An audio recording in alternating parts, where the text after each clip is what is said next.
So I went out to grab a couple of quick bites. We went down to Corona with a friend who used to own a restaurant. Quick bites. Quick bites. It sounds like it's like a weird euphemism for a food addiction. Oh, no. What this is research and development. Okay. A buddy of mine is a chef, owns a couple of restaurants, got rid of them all, and now he wants to open up a new one. So he said, hey, I'm going to go out and grab a few bites at this place that's known for a lot of food stands, this area in Corona, Queens. I said, bro, I'm there. In fact, I tossed him a couple recommendations. We went, right? I got there early. I had to pee. Here's the thing. You can't walk into the restaurant you're going to walk into later and be like, I will be a customer. I don't know. People listening or watching this probably live in places where you're allowed to use bathrooms at restaurants. You can't do that in New York. Nah, bro. You have to be a customer. So I can't be like, I'm going to buy something in the future. You know what I mean? Right. So I had to go find a like coffee a little shop. IOU bathroom break. Bro, you're going to see me in like 20. And we're going to be hosting tacos. But right now, I need the wee-wee. You can't do that. So I had to go find a coffee shop. So I had to walk like 4 blocks till I found a bakery that looked clean enough where I'm like, I think I might want to use the bathroom here. Gotcha. So I bought a quick coffee. On the way there, I saw this lady standing in front of a cart where she was actively frying Colombian empanadas. Gotcha. But outside, she had those, those like metal serving trays that you can put on top of the warming plates at like a buffet or whatever. Yeah. One of those with a fire with flame underneath it, straight up deep frying Colombian empanadas. And I said, oh, we coming back, right? So came back. Woman was wonderful. Her name is Daniela. She's a real auntie. You know what I mean? Yeah. What it was a shopping cart with like a metal fabricated casing over it, holding the propane tank, everything. Bro, it was beautiful. Got a chicken and a cheese empanada. Me and this dude take like about 10 steps down the block to eat it, film it real quick just to see what our reactions are. We start to walk away before I realize I never paid. Wow. So I walked back to Daniela. I said in Spanish, I said, what are you doing? Why didn't you stop me? What must you? This woman is in the video staring at us about 10 paces down as we're just 2 big dudes eating the food. Right. You told her, you're just doing it for the clout. I'm giving you clout. Why? Yo, you don't need money. Exposure. Exposure-o. How do you say that in Spanish? Yo, I was gutted just at the thought that like this woman just watched us, just 2 guys grab an empanada. I would have stolen an empanada. It was $5 worth of empanadas. It was 2 empanadas. Sure. It was ridiculous. I felt so bad. I gave her, she was like, it's $5. I just gave her the 10. I said, take the 10 because she was just staring at us. She's just staring at us why would they do this here? These 2 men just robbed her and are now mocking her. Imagine I stole your car and then drove to the end of the block and started doing donuts. Okay. You'd be like, ridiculous. You steal my car and then you start taking my kid to school. Like, damn, bro, you don't need to do all that. I'm double checking the baby seat in the back. Damn, fam. You own this car. This ain't even that tight. Daniela, you gotta, luckily she wasn't armed, Alexis. Yo, I'm telling you, if this was Texas, I'd be dead. Well, welcome to the show, everybody. My name is Christian Polanco. Hey, I'm Alexis Guerrero. Alexis, absolute criminal Guerreros. Robbing innocent little empanada ladies. Little entrepreneurs who came to this country to work. She built a soapbox derby racer looking shopping cart to fry empanadas this is outside. A plot and line. I said, give me the empanadas. This is a plot line from an 80s sitcom, soapbox derby. How old are you, I don't even Alexa? know what that is. I Googled this. It says soapbox you are derby. aging yourself viciously, dog. I said, Daniela, how much for the empanadas? Hey, it doesn't matter how much. My man, it's free. Alexis talking about answering machines. She had a fax machine. She was receiving orders. So welcome to the Cooligans, everybody. We had a lot to go over today. What are the Cooligans on? That's right. We're going to be talking to me. Okay, people heard it the first time, just in case. But you never know. Somebody might have missed it. There it is. We have a lot of Major League Soccer to discuss. Obviously, a U.S. Open Cup final happened last night. The Campeones Cup happened as well. And the Canadian Championship final. The Canadian Championship was a wild one. We had 3 finals last night. So many finals. My wife, I'm watching Campeones Cup and then U.S. Open Cup, and she's like, What are all these cups? Yeah, Why yeah. is there always a cup? Are you making this up? There's always a cup. There's always a final every single week. I don't know what to tell you. Did you know La Liga has matches 18 days straight?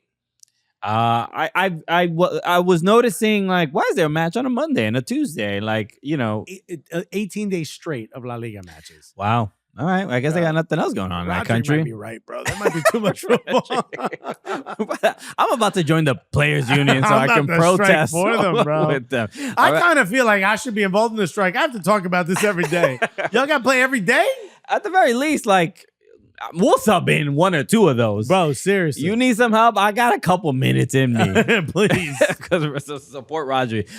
So we're going to talk MLS and a little bit of Europa League as well. But we're also going to be joined by Chi Kacee. Hey. Because tomorrow is the official release date for EAFC. It is. There's a big event happening tonight. A little bit. Did you get the invite? I mean, we did.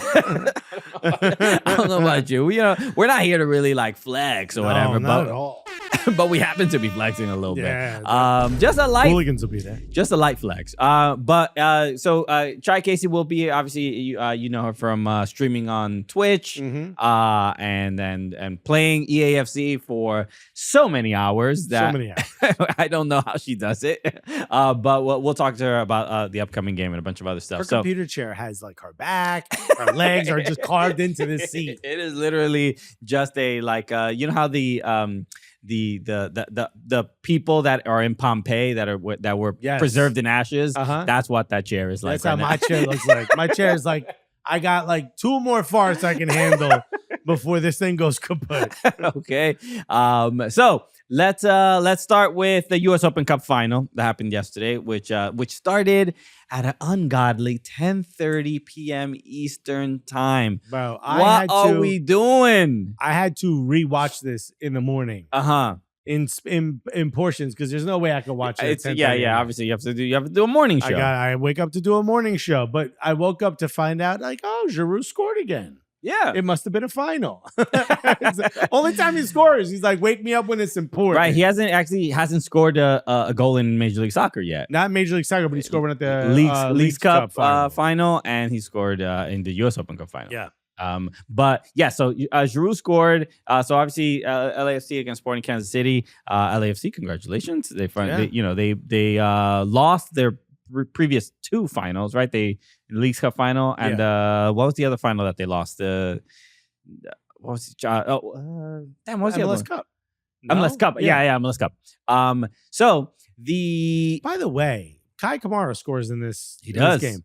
Is he the only player that was active when we started this podcast that's still playing? Is he no, there are more players. Speaking of, and Temilia, who was playing for Sporting Kansas City. It's a short list. It's we started the podcast in 2015. There's clearly some players that are still around. They've been playing 10 years. Players that have played at least 5 years in the league that are still active today. It's got to be a very short list. I don't think it's very short. There's some major MLS fan that could let us know, because we're not going to do that. Okay. But Chi Kamara, we talked about like the first season of this show. Chi Kamara was on the Columbus Crew when we first started this show. And then he went to Norwich and came back. No, I or believe did we talk about this after he came back? He had come back. He was already in Norwich for a few years, already in England, and had come back to MLS. Right. So he went from, I believe, if I remember correctly, we could Wikipedia this. It's every team, man. You're not going to. He went to, but I think it was Sporting Kansas City to England. If that is correct. That is correct. That is correct. And then he came back to Columbus Crew, and he lost MLS Cup. That goalkeeper error. Because to the Timbers in 2015, that was Valeri scored in the first. It was Steve Clark. Steve Clark is another one. There you go. He was still there. He's still playing, and he was in the MLS Cup final. He gave up that goal. So it's a big question, but overall, the fact that LAFC were in a little bit of a finals slump, and got out of it. Like Cherundolo. You thought the allegations were out. Cherundolo could no longer win a final? Right. Is that what you're saying? Because the conversations were, should Cherundolo be the U.S. men's national team coach or whatever? And then people, look, LAFC fans even themselves were like, all right, how much can we lose? And not only are they losing these big matches, but they're also in a little bit of a rut. And they hadn't won. And, basically, we were talking about scoring goals. Since Giroud came back, they kind of didn't figure things out. They probably haven't even looked that good with Giroud in there. Yeah, not that it's Giroud's fault. It's just they really haven't found that chemistry yet. Correct. And you sometimes you just need a rebound team to play against. Bro, and Sporting Kansas City is it's kind of nice to have that. You just hope that someone of lower quality makes it to the final that you're going to compete against. Because Sporting Kansas City had to beat Union Omaha to get to the final. All right. Oh, what a shame for Union Omaha. I know, it's a bummer. But I don't know. Look, I'm happy for LAFC. I think it would have definitely meant more for Sporting Kansas City because of the terrible season that they're having. Mm-hmm. But this U.S. Open Cup doesn't have the same oomph, given that there were only certain MLS teams playing in it. Yeah. It feels like they watered down the competition, right? Because the some of the games can be very unexpected, and you don't know who. If NYCFC is playing against another team, like who knows what the result is going to be, because they're mixing up their roster, right? But when it's like New York City FC 2 against the Fire or whatever, it's just like, all right, well, we know who's supposed to win, right? And then anything else is going to be a little bit of a shock, right? If it's damned if you do, damned if you don't. If you beat them, you're like, well, okay, wow, you beat a 2 team. So if you don't, they're like, how could you lose to a 2 team? So it's an interesting decision here, given the so Apple TV did air the U.S. Open Cup. I think the semifinal and the finals, the 2 semifinals and the final, I think they aired on Apple TV. So the big conversation was like, MLS doesn't want to be a part of this, and it's not making the money and blah blah blah. And then we all sort of understood like they don't want Messi playing in more games than he really needs to, which ultimately didn't really matter anyway because he got injured in the Copa América final and missed a bunch of games anyway. So it just seems like, looking back, it felt like the wrong decision. Like, I mean, this stubbornness to not be a part of this competition, just like overall, if we we were just making the joke about Rodri and like playing all these games, but it's only a lot of games for the team that makes it to the final. Realistic. Right. Everybody else I can afford to play a few more. So I don't know. It doesn't seem like I understand they want to prioritize Leagues Cup and all this other stuff, but man, it overall, like if Apple's getting involved and airing the game, so let's make it a thing. Yeah. I also think if you asked, if you asked the fans to vote, they would probably vote for a much more robust U.S. Open Cup versus Leagues Cup. And not to say that Leagues Cup didn't turn out to be a little bit of fun. There was some fun in there, Yeah. Everyone can poo-poo it as much as they want. But when it comes time for the matches, clearly the MLS clubs care and clearly the fans care a little bit. When it comes time to the actual match, I don't think anyone wakes up, at the beginning of the season thinking, I hope we win Leagues Cup this year, and who cares how we do in the league? Right, I don't think anyone thinks that, not to suggest. The one thing I want to highlight is I apologies to Sporting Kansas City fans, because I was not aware that this was really happening. I know that y'all were having a rough season, and I think I had seen this briefly at one game. I saw Kyrie Shelton at right back, and I'm like, oh, okay. I guess somebody's injured. So this is very common for a striker. They're like, get all the way back there. you know how you worked your entire life to get from back there to be up here? Yeah. Get back over there. Get back over there, bro. Okay, I think you forgot something back there. Kyrie Shelton, another player who's from the beginning who we knew, season. From he was drafted by NYCFC, so we met him a bunch of times. Sweet guy, very great guy, very nice guy, and he what a long career he's had. Striker, yeah. He went from NYCFC to Sporting Kansas City, and then he went on, I believe, a loan to Blackburn, maybe. No, this was in Germany, because he was actually born in Germany. Yes, he is. Yes. He was born in Germany, and he played for a Bundesliga 2 club. It's Paderborn. Paderborn, who ended up getting promoted. Yeah, like 2 or 3 years after he left. So Kyrie Shelton is a forward. He is a striker. So I'm watching the U.S. Open Cup final, and I'm like, Kyrie Shelton at right back. They're still doing this? I thought this was like a one-off. Damn. This is your room springer, bro. What are you doing back here? He's still back you there. know? It's shouldn't you be in front of Russell? It's Johnny Russell?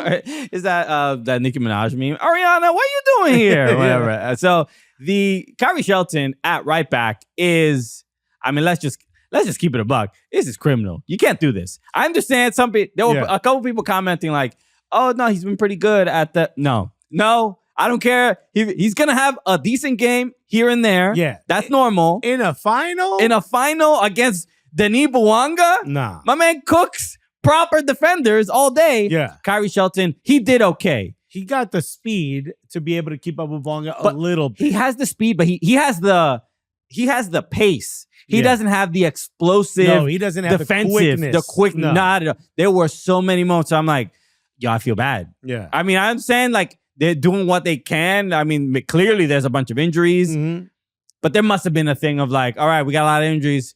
Who wants to play right back? There's no way Kyrie Shelton lifted his hand. No, there's no way. Everyone looked down, looked slightly away. What's that over there? I wonder what that is on the ground.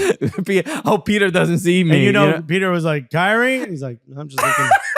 I'm not going to look up. I'm just going to keep looking down. There's no... Maybe he'll say a different name. You know? This must be that other Kyrie on this team. You heard him, Kyrie Johnny Russell. Okay. That's your nickname. That's your gimmick. Everyone be calling you that. Get out there, bro.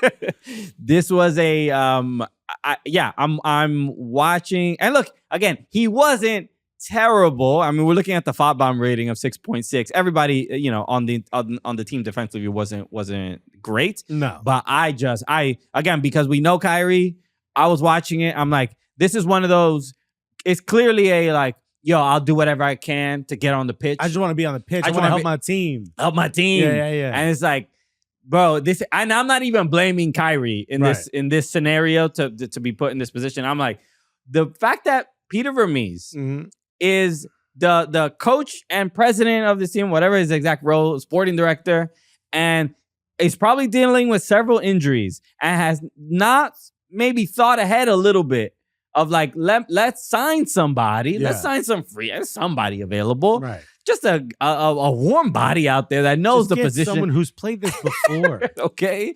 Not during his travel club days as a 9-year-old. And I'm watching it, and he gave up the goal to Kai Kamara at the end, but it's like all the players are basically exhausted. Yeah. But just seeing Kyrie in that position where he has to like, oh, I got to mark Kai Kamara. Right. The guy who's literally been cooking people his whole life. And since the beginning of this podcast. An aerial ball, I'm like, that are usually coming to me. I'm trying to get the ball in the goal, and I have to stop this dude that is 40 years old, has the ups of a damn 20-year-old. And I felt bad for him. And I think this was, as soon as I saw him playing, I'm like, this is not going to go well. There's no way that this could be tactically the right move for Sporting Kansas City to win this game. And this is like, have you ever, you didn't grow up a lot around your grandparents a lot, right? No, my grandparents were. But did you have like older friends? Like, I don't know if your mom ever cooked with like a bunch of tias or a bunch of, yeah. You ever go in the kitchen and think like, I think I can help? And within 5 minutes, you've been pushed off to some corner because you're just in the way. You know what I mean? Right. That's Kyrie Shelton raising his hand to say, I will play right back. I grew up with, I don't know if Cuban family members are like this. But I think there's a fierce maternal thing in the kitchen where like, I'm okay at cooking. I'm not great at all, but I don't have the skills I think I should have at my age. But I think no Latin male does because there is an unspoken competition that happens inside of a Latin kitchen. Yeah. Amongst whoever wants to be involved. A lot of times in my family, it was the women in the family who would do it. And it was like my mom was like positioning herself to be the one that cooks the arroz con pollo, but my grandmother would never let her cook the arroz con pollo. She's out here shoulder to shouldering grandma. My grandmother would be like, yo, if my mom like picked up the caldero and put it like on the wrong burner. My grandma would be like, "This is why you don't cook the arroz con pollo." Nothing has But happened. they get vicious. They're like, this is why your marriage didn't work. You know, it's crazy. 100%. This is why your daughter don't listen to you. Yo, fam, it's like literally my mom's like, I just put it down. I didn't realize it was supposed to be the right front burner. It's like, Mom, I just want to learn how to cook chuleta, please. Bro. I just need to. I have all these plantains, and yet like, you will not share with me what to do with them. But Latin moms are a little bit like the Jimmy Fallon sketch on SNL when he was the IT guy. He's like, I don't remember. Maybe he would be like, move, I'll do it. Yeah. Like that's like, no, you don't know how to make the food. I'll just do it myself. My grandmother taught my wife how to make ropa vieja. That's my favorite dish. If you don't know, it's like a pulled beef that cooks in his own jus with like a bunch of stuff in it. And, there's no recipe. There's no 4 ounces of this. You know what I mean? It's a little bit of this, a little bit of that. My grandmother goes to show my wife how to pinch the salt, right? This much salt. Sure. My grandmother used all 5 fingers to grab salt. My wife used 4. So her pinky was not active. And my grandma was like, no, okay, no. Next time, okay? We do these next time. Go. The thought of the pinky not being involved in this salt. She was like, I mean, the whole dish. You ruined the recipe. Yeah. You know what? Call for pizza. I will throw this meat away. The ancestors are crying. I hear them. Yo, bro, what you just did made me feel like Fidel won again. Okay. So yes, that's what Kyrie Shelton's experience is. 100%. So since you guys have kept track of we're this. just trying to make sense of it for you. But yeah, this was okay. All right. So yeah, congrats LAFC. Well done. I got a question for you. Go for it. If LA Galaxy finishes in first, gets the MLS Cup final. Galaxy or LAFC? Who are you talking about? Galaxy. No, so not this team. Not LAFC. Okay, got it. If they get to the MLS Cup final and lose, say it into Miami, which is quite possible. Sure. Because LAFC have won US Open Cup, did they have a better season than LA Galaxy? Getting to yes, because you're getting to CONCACAF Champions Cup. So you said CONCACAF Champions Cup? Champions. It's the Champions Cup. When did you become an eccentric French designer? CONCACAF Champions Cup to me, getting into that tournament is valuable in itself, and the loser of the MLS Cup final does not get there. But I think the winner of the supporter shield does. So, and I think Miami's also the top of the Western Conference as well, the top of the other conference. So if LA Galaxy finished first, I think they still get it. I don't know. So, I mean, it's a very subjective question. I think some fans would prioritize a trophy over anything else. I mean, is U.S. Open Cup, with everything we've said about it, with everything you said about it up front, is it enough for you to say we had a good season because we won this one trophy? Yes. I mean, it's a. I think most fans would accept, like Sporting Kansas City fans would, if they obviously not even making the playoffs, but they win the U.S. Open Cup. It's like, all right, the season could have been worse. We're in a regional tournament and stuff like that. So whether between those two teams, they're always going to banter each other back and forth. But if they're both in Champions Cup and one got a trophy and the other didn't, then I guess the trophy trumps. You've answered both versions. I don't know. It's just like I don't know. It's a very subjective question. I think LAFC had the better season. If that is the scenario that you point out for me. Okay. The other one I want to mention, we got to talk about just Campeones Cup, which is not as big of a. It's a little bit of a glorified friendly. Some people have to be reminded of what it is. It's the winner of MLS Cup versus the winner of the Campeones de Campeones, which is. Liga MX season is split in two, Apertura, Clausura. So the two winners usually play each other, but Club América won both, so they just are the Campeones de Campeones. And then you get to play the Campeones Cup. All right, and is that confusing? Against the MLS Cup winner, which was Columbus Crew. This was you're the champion of champions, even though Liga MX calls their champion of champions the champion of champions, the champion of champions. Which is what therefore, however, which is, I mean, we also have Leagues Cup, but that's not. No. That's just the cup for the leagues. The leagues, okay. So get with it, everybody. Come on, guys. So the Club América win this game in penalties. Yeah, really tough penalties. You got to feel for Columbus Crew, because they wanted that little bit of retribution. Retribution for what? In Leagues Cup, then they lose to Club América. I don't remember. Okay, well, you can click H2H head to head there at the bottom. You scroll past it right there on the left. That's it. Okay, let's see. No, this is only. They only show the one. Leagues. No, they beat Club América. Oh, they did beat Club América, but they lost to the that was before that. That was last year. So I don't know. But the I should know this game was at home, obviously at Lower.com field, which is also another.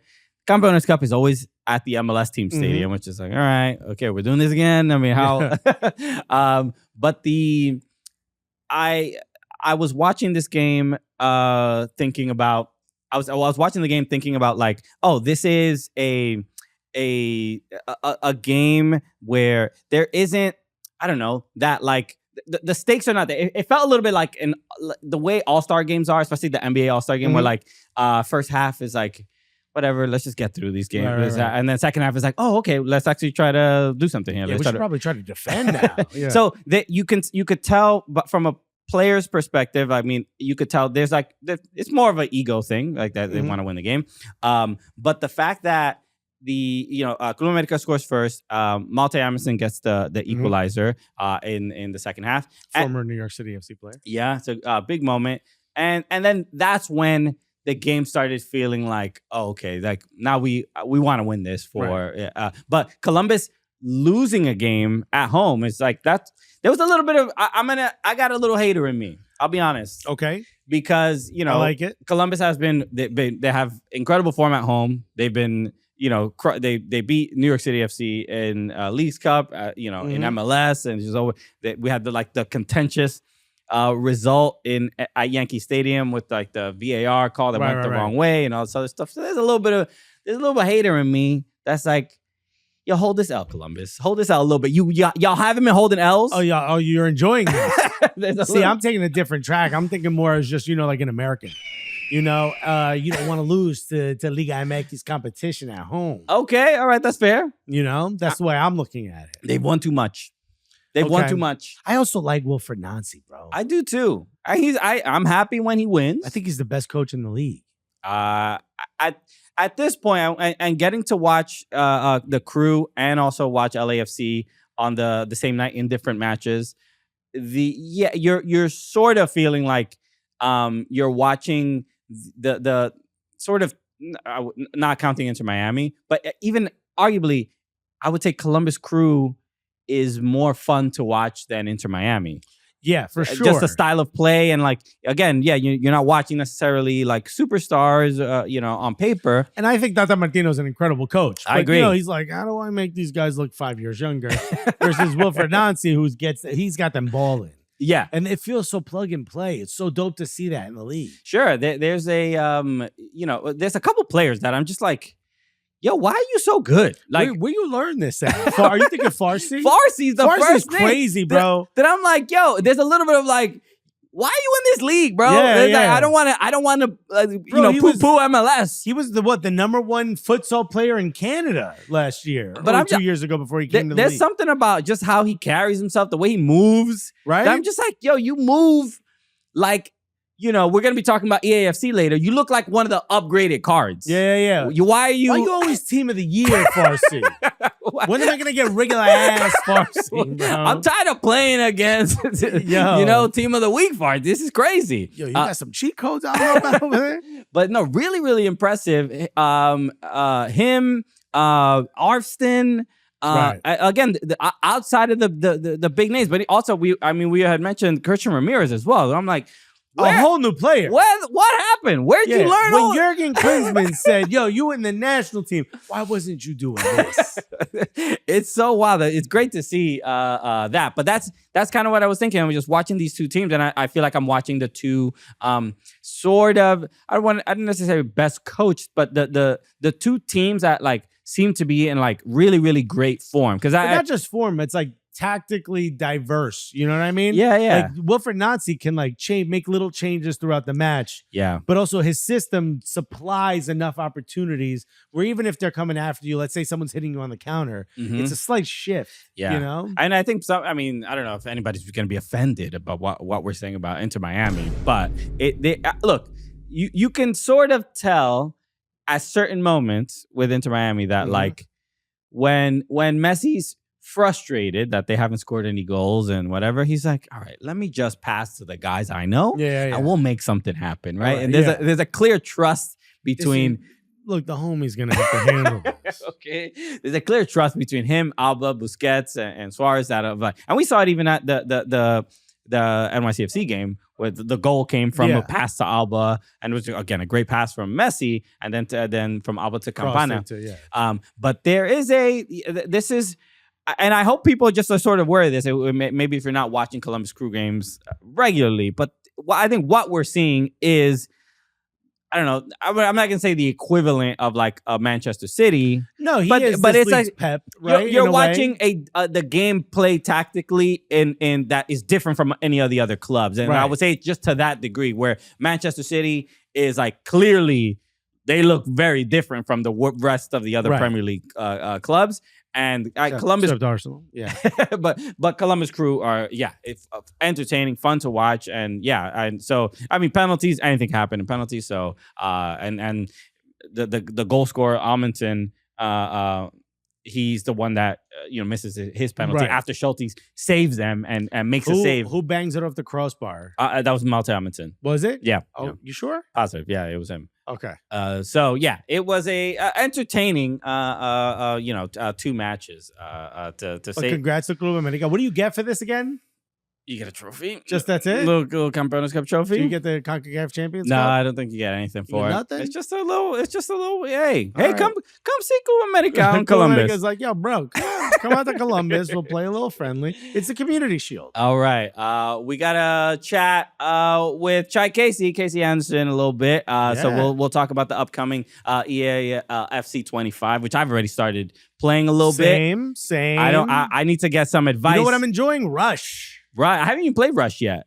How is it? Which one's Rush? Is that the 3v3 or the 5v5? 5v5? I think it's 5v5, yeah. 5v5? Oh, it's so good. All right. I just started Ultimate Team, and it's always a nightmare when you start because you have the worst players, and you have to like, again, I'm trying to do my best without spending a ton of money on the game. The game's already expensive. I don't want to spend any more. So I try my best. And I'm getting a couple wins. Don't say that when Casey's here. No.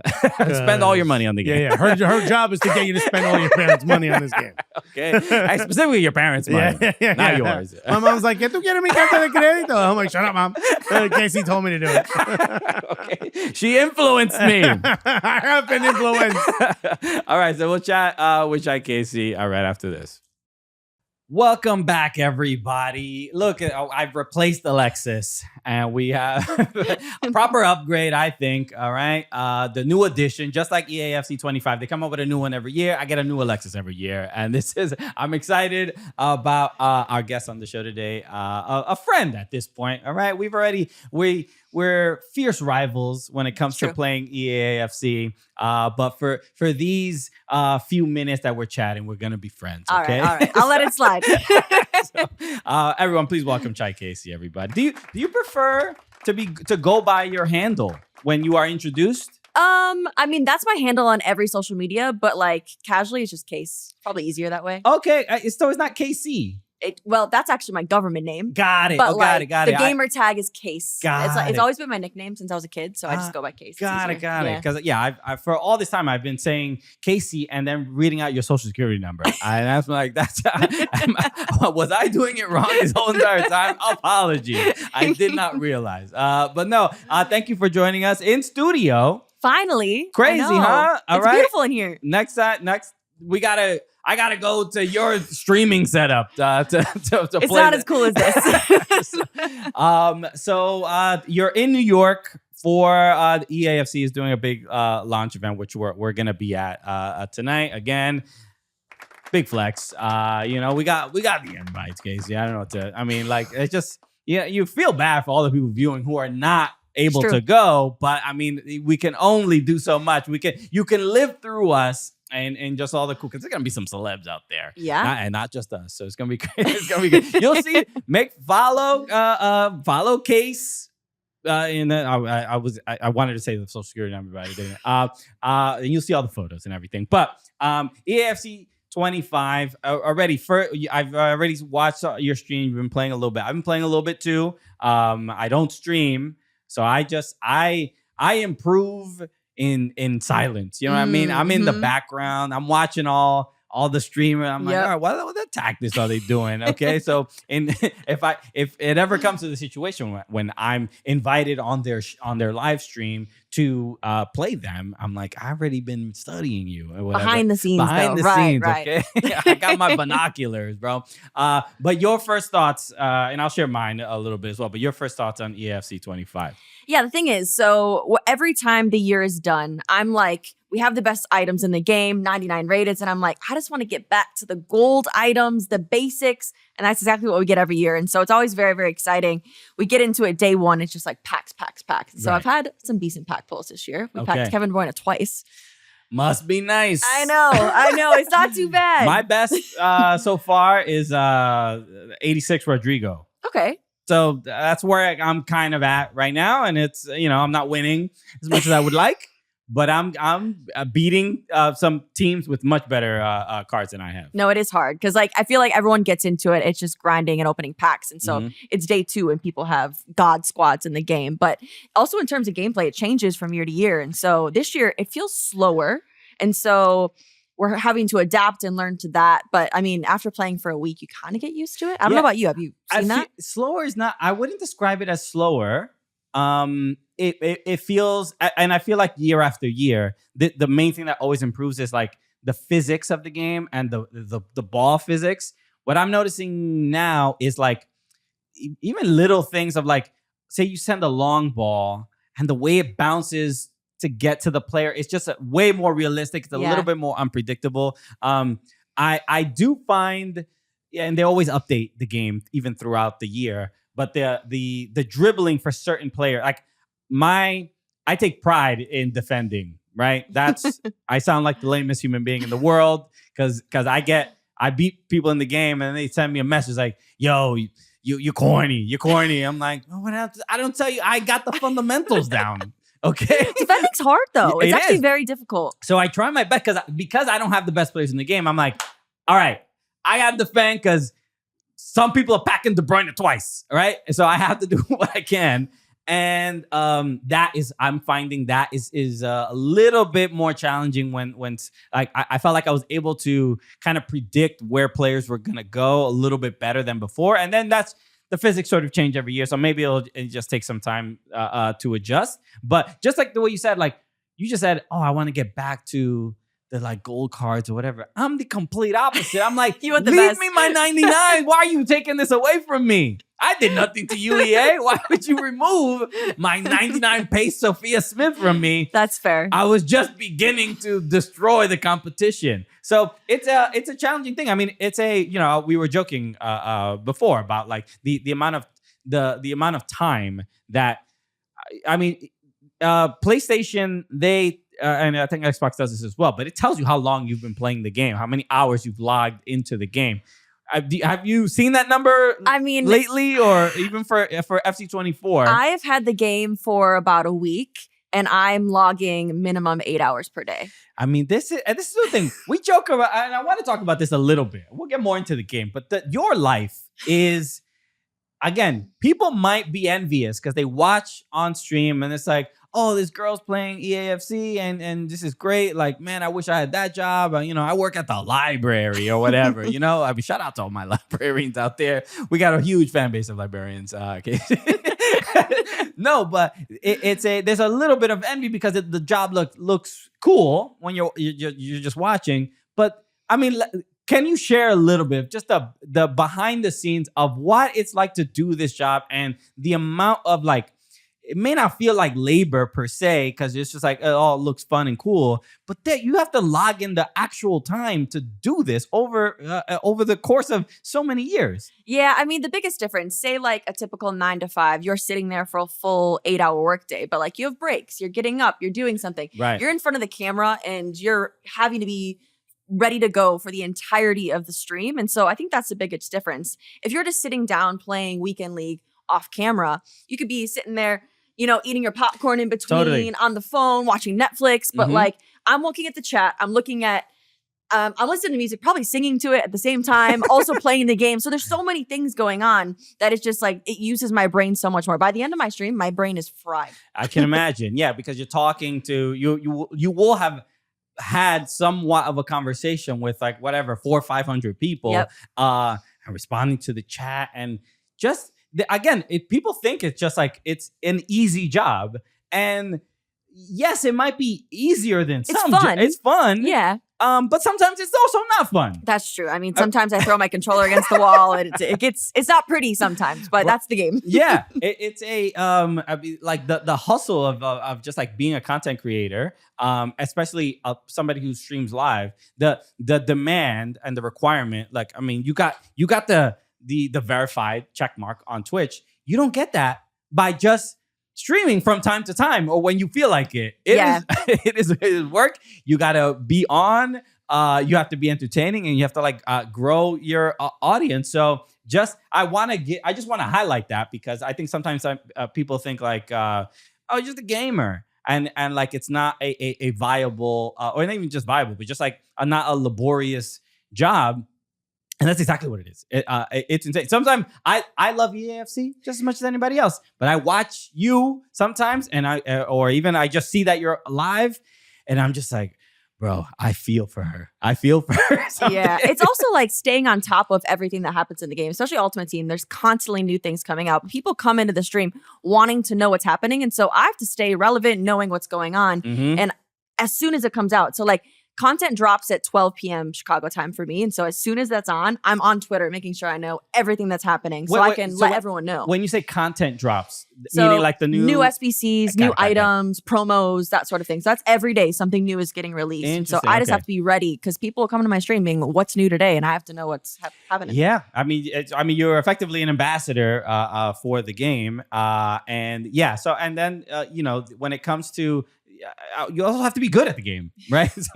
So there's a lot of pressure on you. I want to talk. I haven't played this yet, but there's a new rush mode in EAFC, and I've seen people play it, and it looks fun. But there's something I from the years while I was playing FIFA, I would only really play the online season. I never even touched the Ultimate Team. Didn't have any real interest. And then I started seeing people like, man, this stuff is addictive and all that stuff. I'm like, whatever. It's just like cards. I don't really get it. I just want to play with the teams.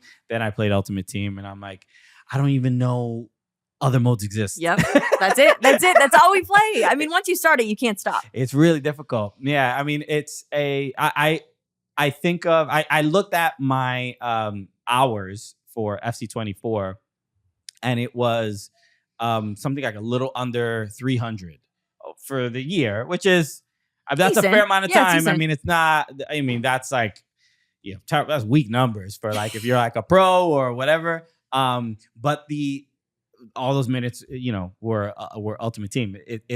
But the rush mode in itself. I mean, I know when they introduced like the Volta mode and stuff like that. What does Rush bring to the table? I'll be honest with you. Rush is one of the best things that they have added into the game. I'm not just saying that because I'm an ambassador for the game. Like, I am being genuine. Rush is so much fun. So it's 5v5. You're using one player from your Ultimate Team. Recently, they've been giving restrictions, so there's different modes that you can play. Like, you have to use a silver or has to be max 90 or max 79 rated. And so you go through your squad, choose one person, and you're matching up with 4 other people.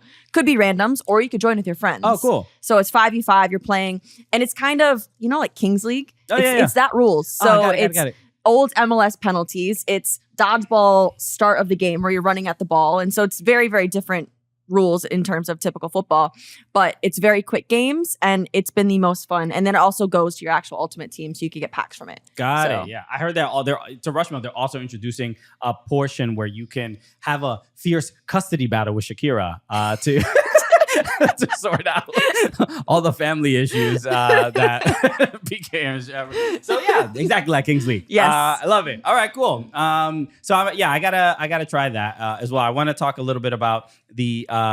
We were talking about this before we started recording because we were trying to figure out exactly what aspects of the game to talk about, and player ratings were one of them, right? So the top you had mentioned before, the top three male players, Haaland, Rodri, and Mbappe. Yes.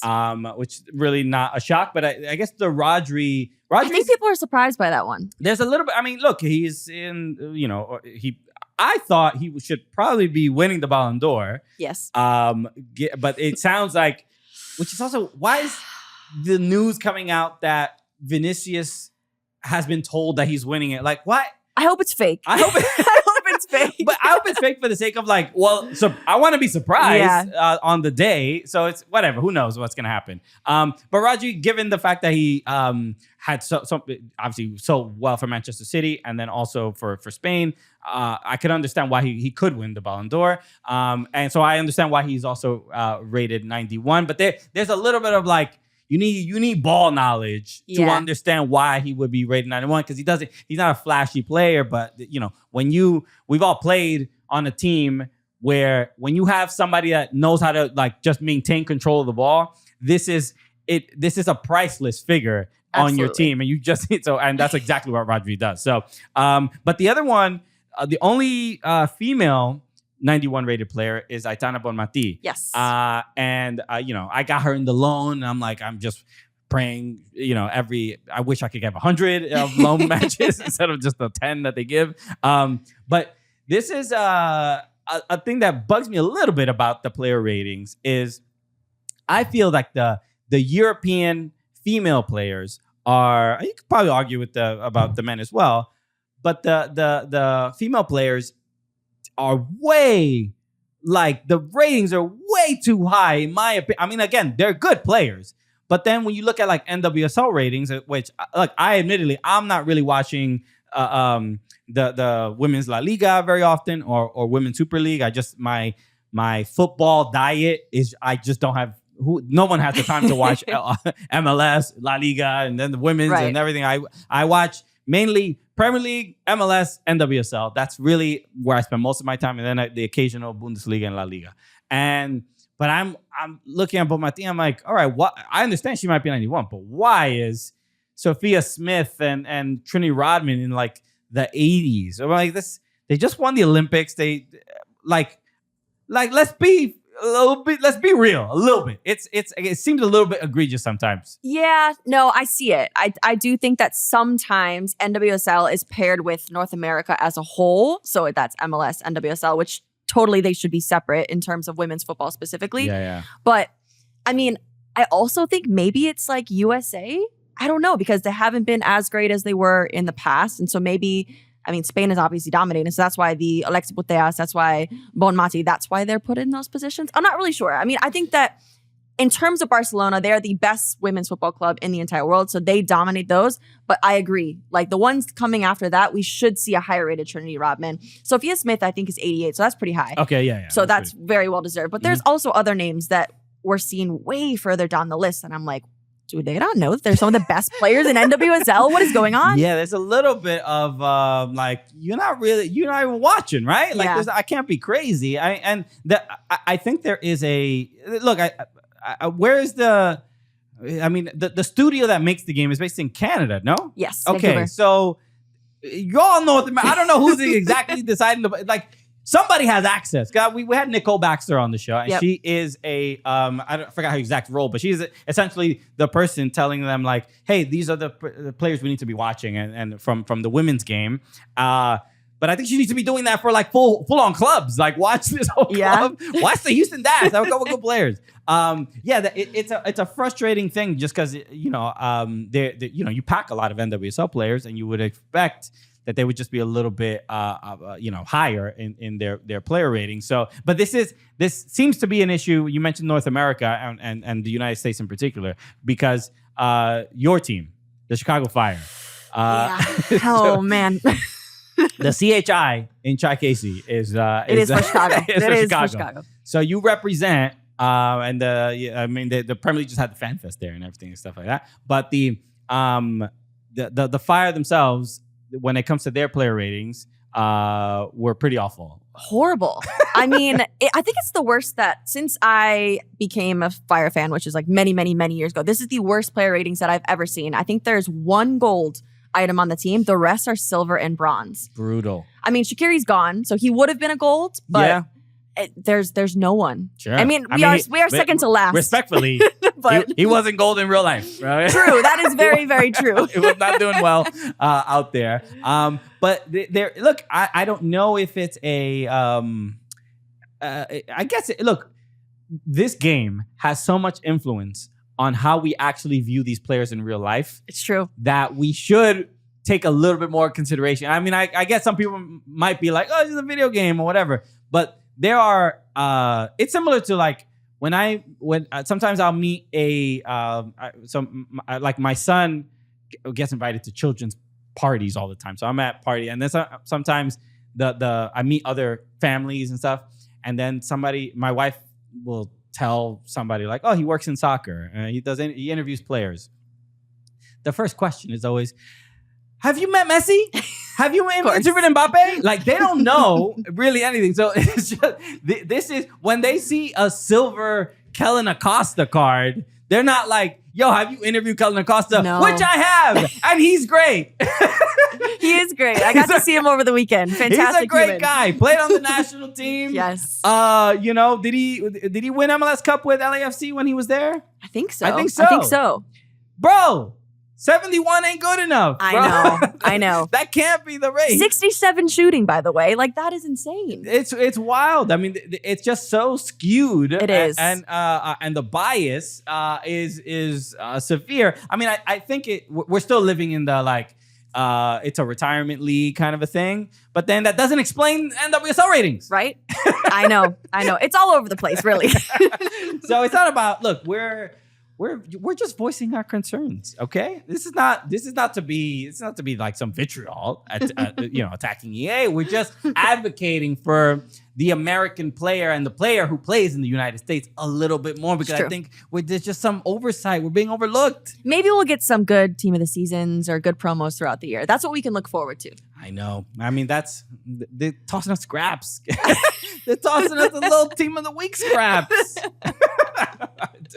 I do love the team of the week Messi card from last week. The picture that they used. Did you see it? That was a great. They always have good dynamic images. Yeah. I love the choices for their items, for any promo item. They always have very, very good ones. Yeah, it was the night what is it? The celebration. Oh man, I don't. Oh yeah, that's just his regular. This is just a regular photo. Yeah. But it was good though. It was a good photo. I mean, they need to do the Trinity Rodman one. Yeah. Her literally laying on the field.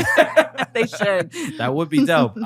So yeah, this is a when it comes to I want to talk more about just this gig. Because you get to do some really, really cool stuff. I mean, you not only do you obviously stream and stuff like that, but you host tournaments. You go to a bunch of games. I see your Manchester City games all the time. But the experience of do you host? Do you call? Do you do commentary in the matches? Do you both? Yeah. So I am an interviewer. I host, and I also do commentary, play-by-play. Okay, and then so I've never. The only sort of tournament style thing I've been to is like the EMLS All-Star, and it's like 2v2. I played in one of them. I played with Mike LaBelle once. Did you win? We did not win. We played against Diego Forlan. Okay, and the Atlanta United EMLS guy. Paulo Neto. Yeah. Probably. He's very good. He's very good. And Mike LaBelle, yeah, he represented Rebel a little bit, but like, let's be for real. Like some of these guys, LaBelle is on camera. He's great. On the game, I mean, again, respectfully, because I know he's better than me. I'm just saying we had some very fierce competition in that. But when it comes to those tournaments, because I think in my mind, and I think in a lot of people's mind, if you can describe sort of what they're like, because I'm still thinking of like, the sweaty teenager. Does the room stink? You know what I mean? I've been in gaming spaces and sometimes it stinks a little bit. I'd imagine EA tournaments are not like this, but the level of I don't know, just showmanship, the presentation is just, these are huge events, and I think a lot of people may not be aware. Yeah, so the room doesn't stink, but the gameplay is sweaty, as the kids would say. I know what you mean, bro. I know exactly what you mean. No, I mean, so the pro scene is actually starting up again in November. And so think of it this way. There's a massive ecosystem. Every single league across the world has their own virtual version. So there's E-Premier League, EMLS. They're all competing in their own regions. Players from across the world come in and compete for individual teams. But then FC Pro, so that is EAFC, that is the professional scene, they also have their own tournament. So that's actually what starts in November in London. And so the best of the best compete from all over the world, every single region, and try to win massive money, because at the end of the year, there's like millions on the line. And so these kids are making so much money by these organizations getting signed, and it's their full-time job. And so they're playing, like Anders just won last year. He started when he was 13 years old. He couldn't even compete when he started playing. He was playing in like offline tournaments, beating some of the best. He just won it last year. He won the E-Euros, and he also won the FC Pro World Championship. And so it's really cool to see kids come in like that and absolutely dominate. But it's fun. Is it? I mean, look, I'm gonna sound a little like old timey, and I'm gonna make a joke. But is it? Can when they're there, how are their social skills? So they see you, they talk to you, they're like, oh my God, there's a girl here. Or are they doing that? Or have you gotten past that? I just want to make sure they're good at the game. Can they socialize a little bit? Are they all right? Every player is different. Some are shy. Some are just very, very good at the game. And they don't want to be on camera, which is totally fine. But some are streamers themselves. And so some are like very, very personable. And that's crazy, by the way, because there's a specific streamer. His name is Stokes. He's massive on Twitch, but he's also a pro, and he streams all of his pro games. So that's like high pressure situation while on camera. So I give him all the props, because I'm playing just for fun when I'm on stream. And so add that extra pressure of being a professional player as well. Like thousands watching at the same time. All right. Look at that. I'm proud of you guys. All right. Look at that. They're out there talking to girls. So you love to see it, because this was a big stereotype back in the day. I'm still a virgin, so so it's just I'm just kind of jealous of them that they're so good. All right, Case, thank you so much. You know what? Last thing, and this will be the controversial. Maybe we'll clip this. Ooh. Manchester City, they're in court, bro. What you defend your team? Defend your team. I'm just gonna have to say no comment on that one. But I do love Man City. They have my heart, and no comment on that situation. Okay. We'll wait till the results are in or whatever. Okay. So I mean, we make a lot of jokes on the show, by the way. All right. Case. Make sure you follow and support. Go support on Twitch. CHI_KACEE. Anything else you want to mention or plug before we let you go? Make sure to tune into all the FC Pro broadcasts starting in November. They'll be a lot of fun. If you guys want to get better at the game, watch those broadcasts. Okay. All right. Well, I know what I'll be doing. All right. We'll be back after this, and Alexis will come back in just a moment. God. Isn't she just the best? She's the best. Yes, you weren't here for it, but no, I got an emergency phone call right before it. Turns out it was the bathroom. But yeah, Casey's awesome. So shout out to her for coming through. Everyone was like, how did he get back on the show? I was pre-recorded it. The magic of television. All right, let's talk some Europa League real quick, because that tournament began. Really the main, I think, upset or surprise, depending on who you ask, is Manchester United. I think you say Bodo Glimt beating FC Porto down a man. Bodo Glimt. I mean, that was also that's really very impressive. Shocking. Yeah. But the Manchester United FC Twente draw. I think there's a little bit, Manchester United. Also, just look at the amount of red cards that happened in this competition. Yeah, this is, it's a little bit of, it's concerning a little bit. This was, what? Elfsborg said, hold this. Dinamo Kiev versus Lazio was like, oh, you think we ain't here to fight? So, man, these earlier games were just like, all right. The Bodo Glimt one was over diving. He took the guy, flopped. Oh, okay, Yeah, good. yeah. All right. I mean, you sure you didn't slightly nudge the ball away? No, God forbid. Because that would have been clearly. No, they're not Arsenal players. They would never do that to us.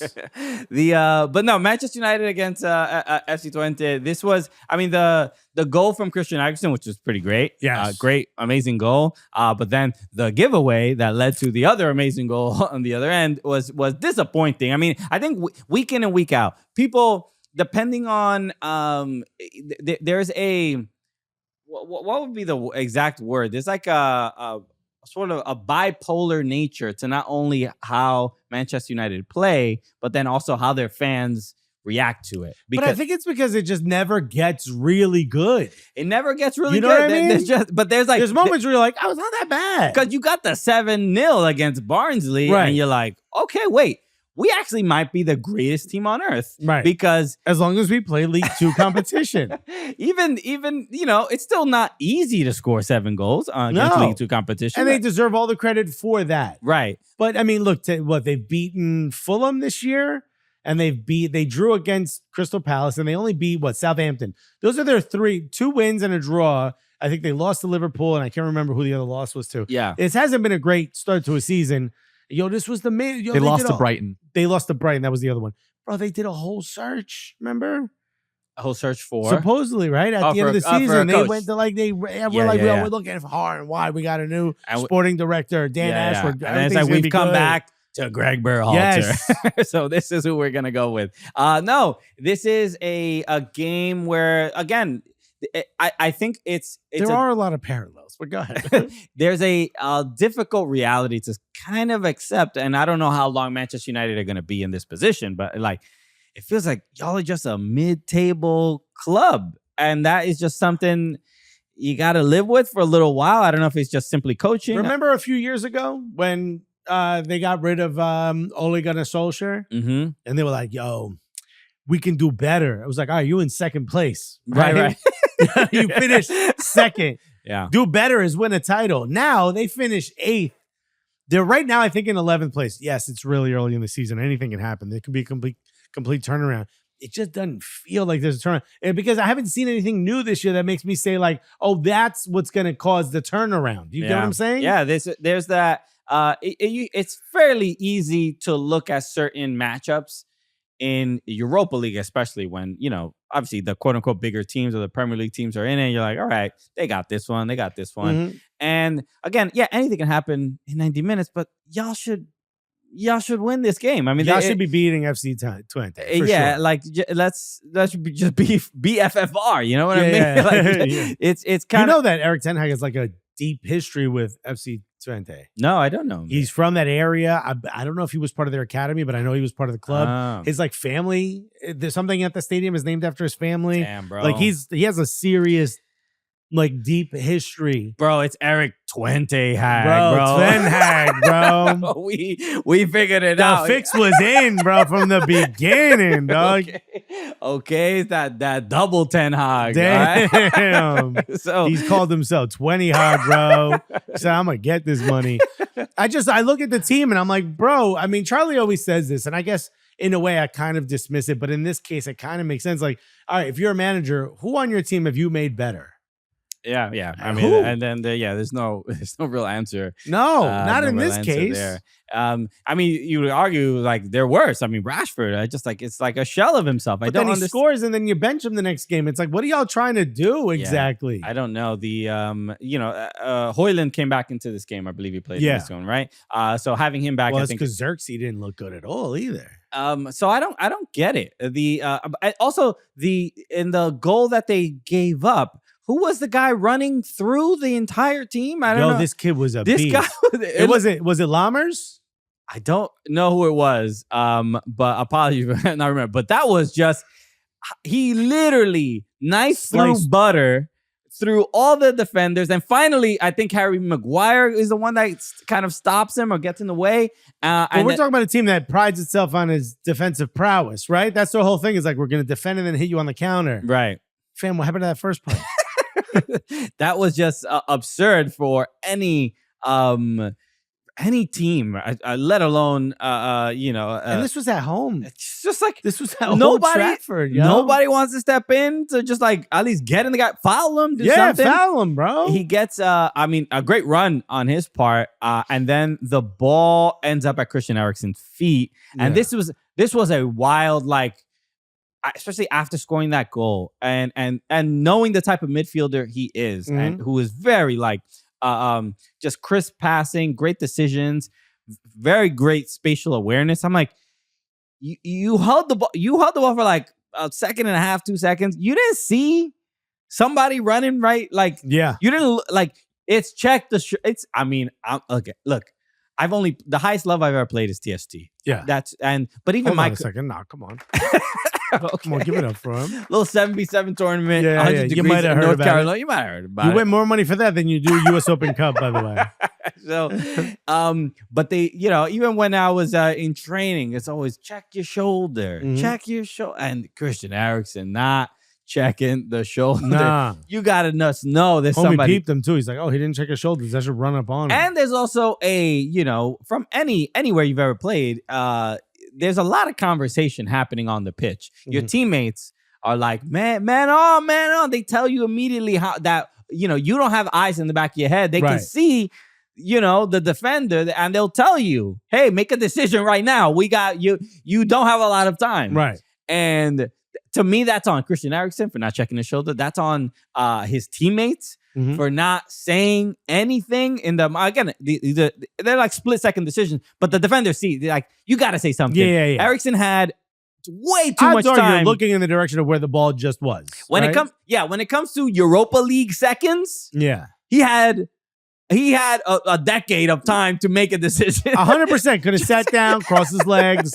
looked around, and said, "Okay, I think I know which way I want to go. Get rid of the ball." Oh, look, a gentleman is running towards me. And then the goal from Lammers was again, Onana had an opportunity to probably stop it, and he cheats.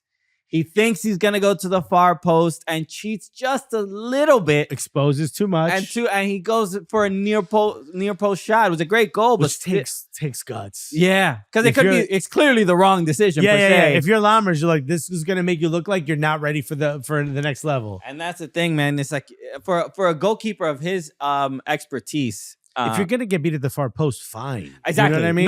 Make them make the tougher shot. At least it's a little bit more challenging. So a frustrating result. But I mean, it's sort of absurd that they couldn't score another goal in this game.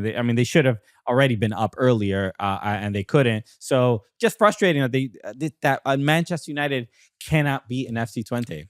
Look, a lot of teams, the first match in the European competition didn't go so smoothly. I think Real Madrid got a draw, Arsenal with a draw or a loss. Did Arsenal lose or they draw? I can't remember now. Arsenal, they drew. That was this game. David Raya made the penalty save. Yeah, that was the double save. And then obviously Manchester United. The difference is Manchester United, you're like, oh, this was supposed to be one of the easy ones, bro. Yeah.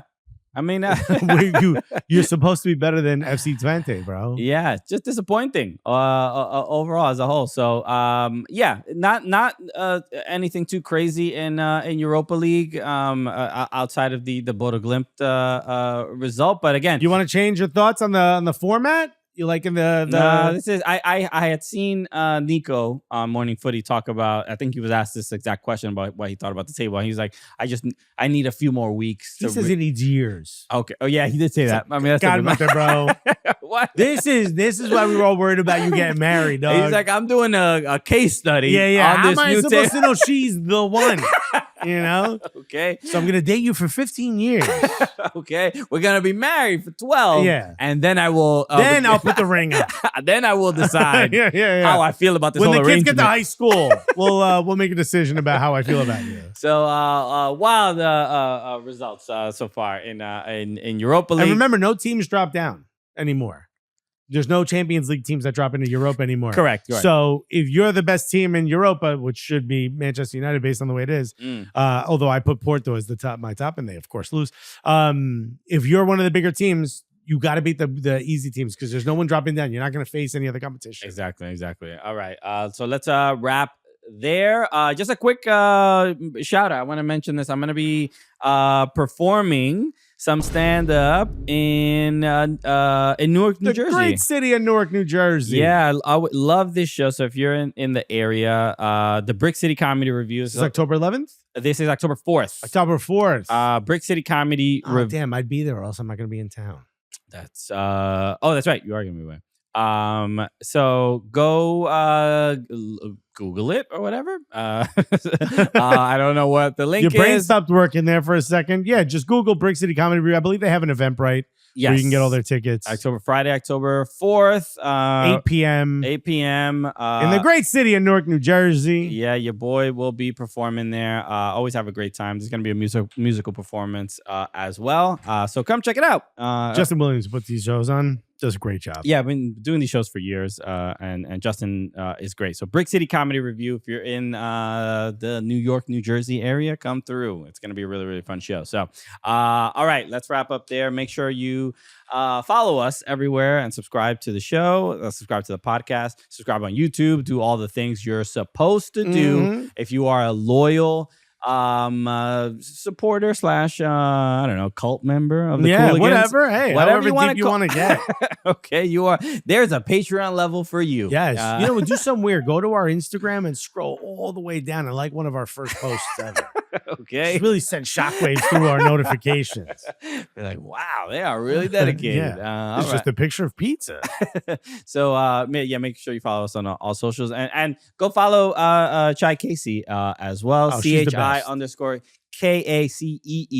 And she's on Twitch. Probably way more than she wants to be. There's no way that it's living on there. It is work. Sometimes people are like, oh, I would love to play video games. Love to be a stream. Okay, yeah. You better dedicate your life to this. Look, you're never gonna see a picture at the mall of Chi Kacee and I Show Speed and Aiden Ross on a steel beam eating lunch. It's not that difficult. Okay, it's not that difficult of a job, but it is. What a trifecta of people. Yeah. What a haunted. Casey just pushing him off. Anyway, but you're never going to see doing that. backflips with Speed. Yelling suey. But you're never going to see that. But it is a difficult job, and it's awesome. And you know what? It's wildly entertaining. Without a doubt. All right, everybody. We'll be back on Monday. We got, do we got anything? Oh, wait, you're going to be away. I will be away. So we have a couple guest hosts next week. It's going to be a nice, fun surprise. I haven't told you yet. No, you haven't. So I also will be surprised. So it's going to be great. So make sure you tune in next week on Monday and Thursday. All right. We'll see you Monday, everybody. Peace. Love you guys.